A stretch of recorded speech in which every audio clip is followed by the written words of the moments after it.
Derecho, es un gusto estar nuevamente el día de hoy con ustedes.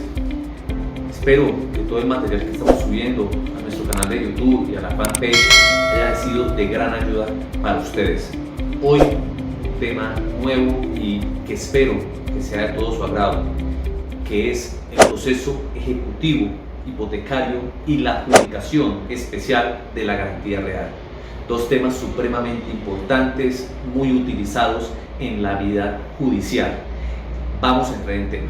Al hablar de este tema, debemos dejar claro que cuando hablamos de proceso ejecutivo hipotecario o la garantía especial de adjudicación, debemos hablar que existe sobre un inmueble o un bien una hipoteca o una prenda. Lo que marca la diferencia entre estas, llamémoslo, dos acciones distintas, es que en el proceso ejecutivo hipotecario se debe cumplir con unos mismos procedimientos que se llevan a cabo dentro de un proceso ejecutivo quirografario.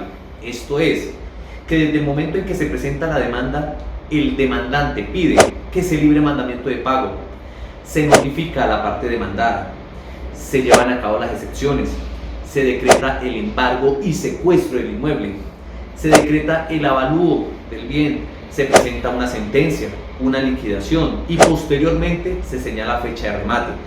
Entonces, el proceso ejecutivo hipotecario conlleva a esas fases judiciales. Contrario sensu, lo que sucede con la adjudicación especial de la garantía real es que el demandante pide desde el momento en que presenta su demanda que con base en su crédito se le adjudique ese bien que tiene hipotecado, y el cual conlleva a otras etapas procesales, pero la diferencia marca es que el acreedor pide en su demanda que se le adjudique ese bien inmediatamente, contrario a lo que sucede en el proceso ejecutivo hipotecario normal, que él pide es que se libre un mandamiento y se lleve a cabo la venta y subasta del bien hipotecado. Recordemos que cuando vamos a presentar la demanda se debe dirigir en contra de quien aparezca en el certificado de libertad y tradición como propietario. Recordemos, amigos de práctica del derecho, que una hipoteca constituida no impide que se realicen ventas.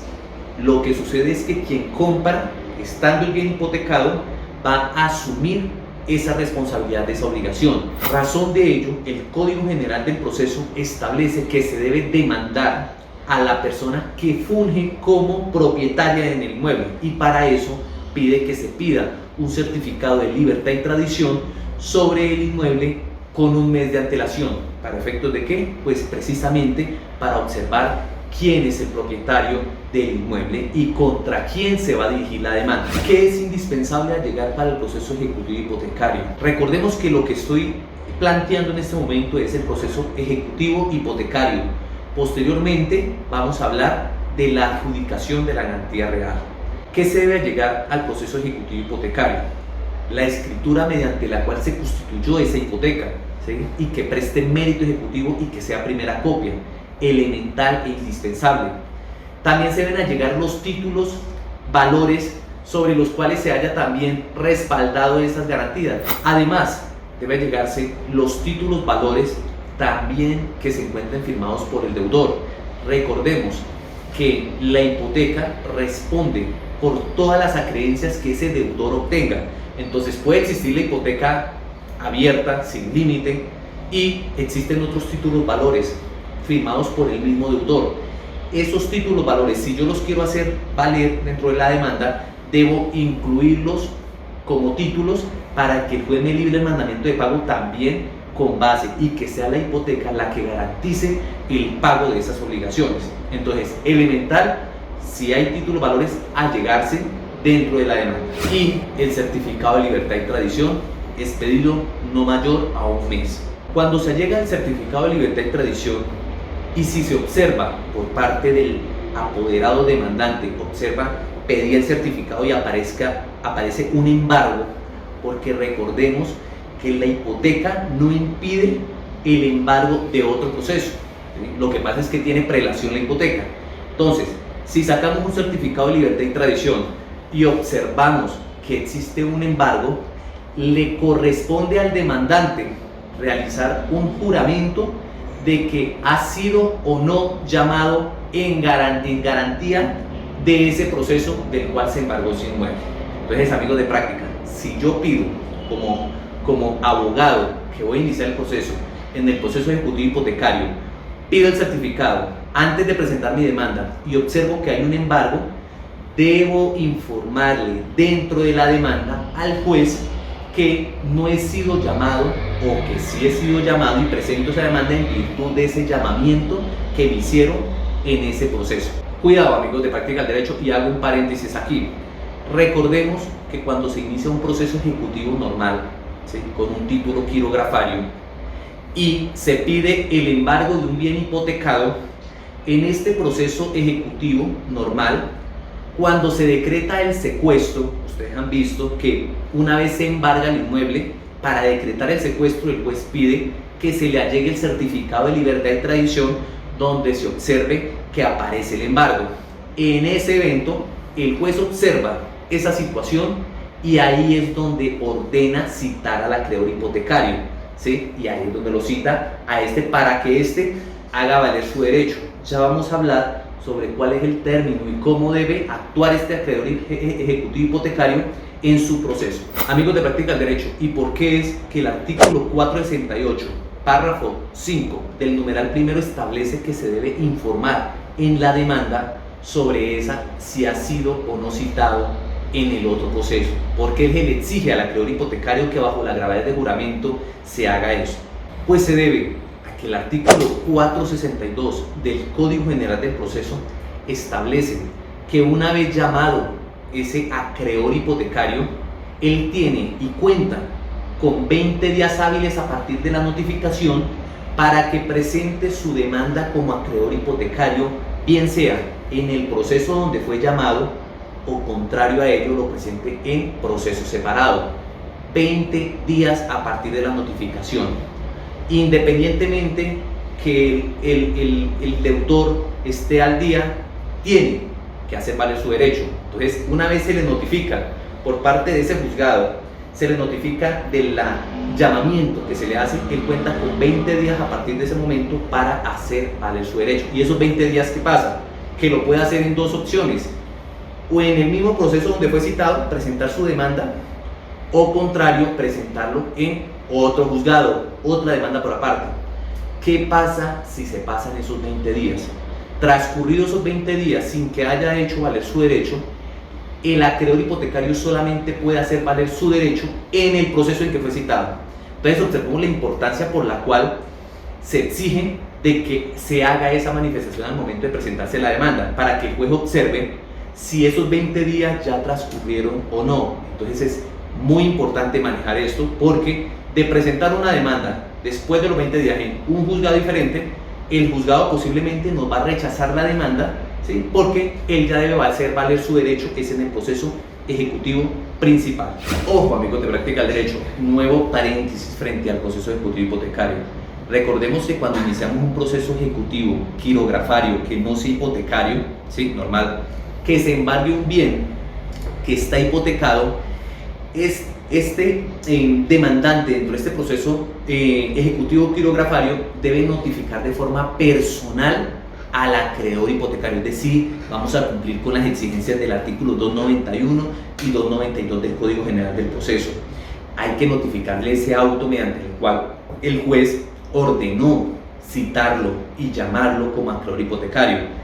De no ser posible la notificación personal, debe procederse efectivamente con emplazamientos a ese acreedor, debe nombrársele curador, y el curador en ese proceso debe iniciar un proceso, dentro de ese mismo proceso debe iniciar en favor de ese acreedor, tema del cual ya entra en la órbita del proceso ejecutivo normal.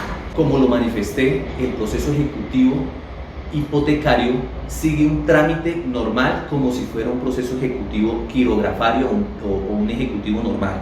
Entonces, cabe aclarar esa situación nuevamente, que el trámite es igual que en el otro proceso. Cuando existen más hipotecas sobre el mismo bien, ¿qué se debe hacer?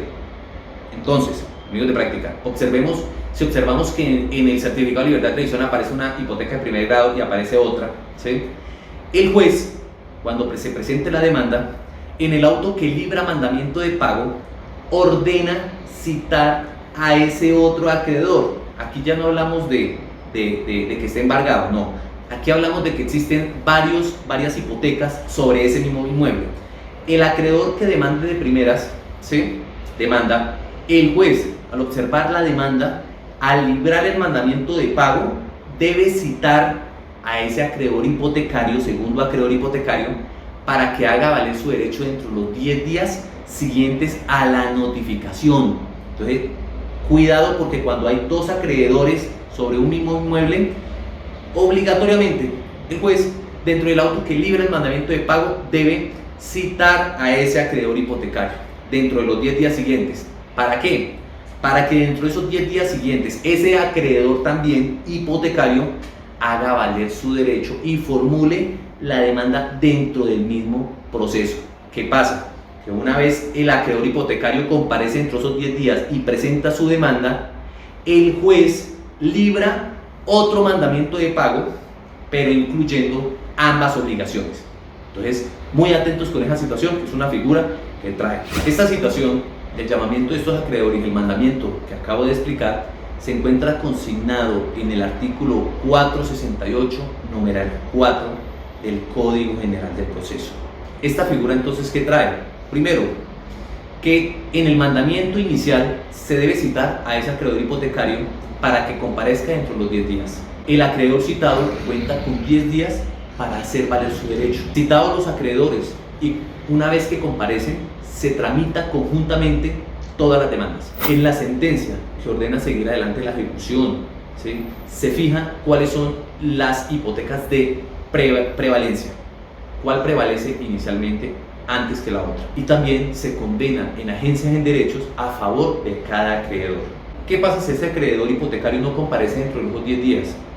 El proceso continuará normal y al otro acreedor que fue citado pues podrá hacer valer su derecho posteriormente, siempre y cuando lo presente antes del auto que fija fecha de remate, conforme lo preceptúa el artículo 463, que habla sobre la acumulación de demandas. Es así, amigos de Práctica del Derecho, que una vez se ha cumplido con este ritual inicial, se procede con una fijación de una audiencia de señalar fecha de remate, ¿sí? Audiencia de remate que en otra oportunidad hablaremos.